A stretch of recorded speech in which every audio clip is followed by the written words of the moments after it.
It's time for part 2 of our Monza to Singapore series, and thank you so much for all your comments on part 1. Hopefully we'll cover some of the subjects you've suggested in today's episode. Now, after we shared the video with you yesterday, we stayed at the factory because the night shift team arrived and they started their shift with another debrief with Technical Director James Allison. And Kevin Perks, you asked on Facebook if we could see some of the unseen members of the team. So I hope this next clip will do just that.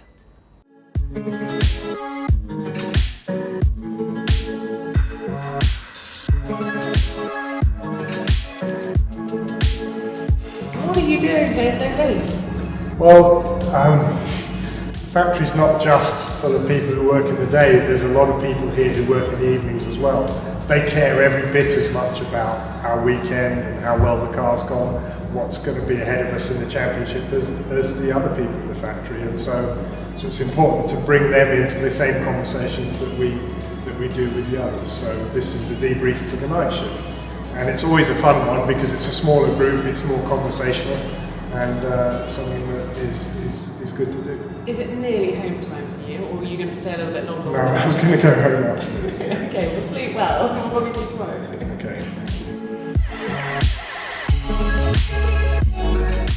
We were back at the factory at 7:15 this morning because the cars arrived back from Monza overnight and we wanted to see them being offloaded into the factory. And Steve Clark, you asked about the logistics of getting the cars back to the factory and then on to Singapore. So I went and had a chat with one of our truck drivers, Jim.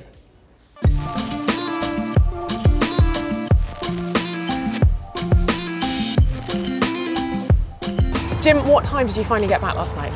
It was around 11:30 last night we got back. And so how long was the journey in total? When did you leave Monza? Well, we left Monza Sunday, Monday morning, about 1:30 in the morning. Just a little over 18 hours it took. And so you say we, so it's not just you driving? No, it's not, no. It's my co-driver Tanya. She helps out with the journey as well, because RT4 itself needs to be double manned all the time. And so you do a few hours on, a few hours off and switch between you? Within our regulations, we have to do a 4.5-hour drive. We couldn't do less, but no more. And then we have to stop and change drivers. So is Monza to Brackley the longest, or are there longer journeys? It's not. There is longer journeys within the European calendar, but the actual longest one is from Brackley to Budapest. And how long does that take you? Just a little over 25 hours. Oh my goodness. We have to stop.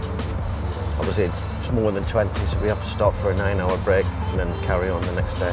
Well, I will let you go and have some sleep because it has been a very long 48 hours. Jim, thank you so much. Not a problem.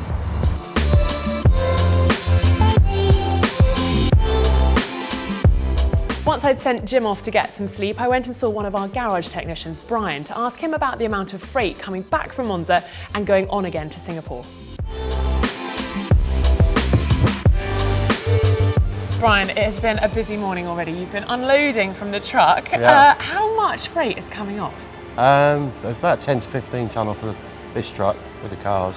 This truck? There are more? Yeah, we've had one at 10 o'clock last night, about 15, 18 tonne, which got unloaded, and we've got another one down there still to finish unloading. So is it more frantic because you've got to get it all turned around to Singapore? And how much of all this stuff will actually go to Singapore? Most of it will go to Singapore, most of it. But because of the short turnaround, yeah, it's quite essential that the trucks are unloaded into the factory, ready for everyone to come work today. So. And what's first priority? Well, RT4 and RT8, so you have the race truck and the support truck with all the specialised components, race cars and everything that needs to be turned around pretty quick. So. Thank you so much. It's been a busy morning. Go and have a rest. I'm telling you all to have a rest.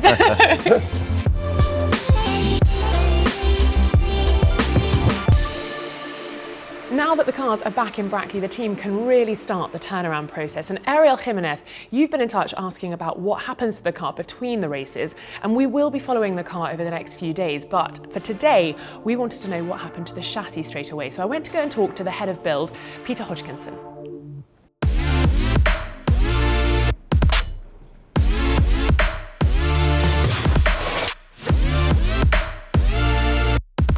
Hodgie, the cars have arrived back at the factory. It seems like now is when all the physical work starts. What's the plan for the chassis today? The transportation engineers did a fantastic job of getting the cars back to us on time and the trucks unloaded. So today we'll finish stripping the chassis. The chassis were stripped at the circuit to save us some time, so we're about 4 hours ahead of the game. We'll have a quick look over them and we'll get the chassis down into NDT and we'll use ultrasound on them. So anybody who's had a baby would recognise the process of a little bit of gel, and we'll look over all the detail of the car to make sure that we don't see any disc bonds. So quite a simple process, but very, very time consuming as well. And what happens after NDT then? After NDT, into comp bond. We'll do repairs, updates, we'll check all the live locks, fasteners, and check the overall condition of the chassis, and then get it ready to go to paint.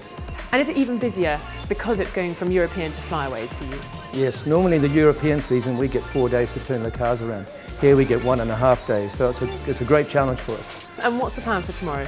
The plan for tomorrow is we'll be doing a lot of NDT work, making sure all the main assemblies are safe, then we'll start the rebuilding process. Well, you're lucky we're sticking around all week so we can follow your progress and the chassis. Great, enjoy it.